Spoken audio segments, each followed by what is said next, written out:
E ci troviamo a Roccapalumba, nella patria del fico d'India. Siamo all'interno del ristorante La Rocca è tenuta Don Vincenzo, salve, e siamo in compagnia di Rosalba. che ha preparato dei piatti speciali per il team di Bella Sicilia.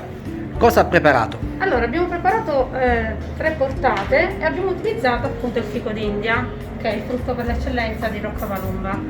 Abbiamo preparato delle fettuccine fresche al fico d'India, un secondo piatto con un filetto di scottona con una crema di pistacchi e fichi d'India e poi per concludere un dessert abbiamo utilizzato anche in questo caso la varietà di fichi d'India rossa.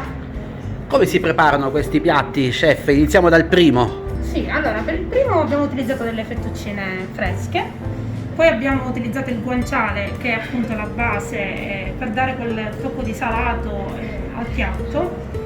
Poi andiamo ad amalgamare durante l'elaborazione del piatto un pesto di pistacchi e aggiungiamo una passata di fichi d'India. Una passata quindi che Sì, si ottiene si tranquillamente. Sì, con un passaverdure, semplicemente si va appunto a passare col fico d'India, si privano i semi e si utilizza la crema che dà appunto questo tocco un po' dolce e che va contrastato dal salato del guanciale e otteniamo questo piatto che è veramente gustoso e andiamo a insaporirlo poi con del caciocavallo ragusano.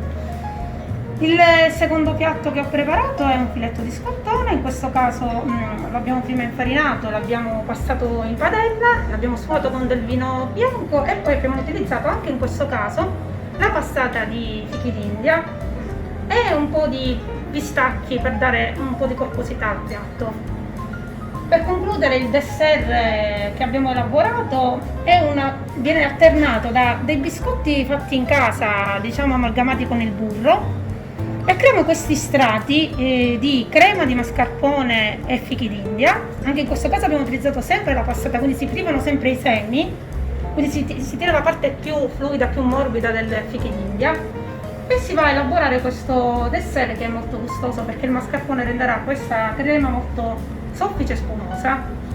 Questi sono dei piatti che possiamo trovare qui a Roccapalumba. Sì, li trovate sempre nel nostro menù, nel nostro ristorante, pronti per essere gustati dai clienti che hanno un po' delle esigenze particolari e che vogliono scoprire dei sapori diversi. Li troviamo tutto l'anno?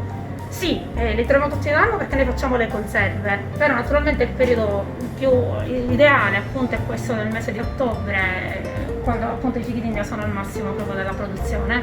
E per concludere abbiamo anche un amaro. Sì, l'amaro non è un amaro ma è un liquore che viene prodotto sempre da noi utilizzando la varietà di fichi d'India rossa. Non resta altro che salutare quindi tutti gli amici di Bella Sicilia che ci seguono da tutto il mondo. Sì, certo, vi aspettiamo numerosi. Arrivederci.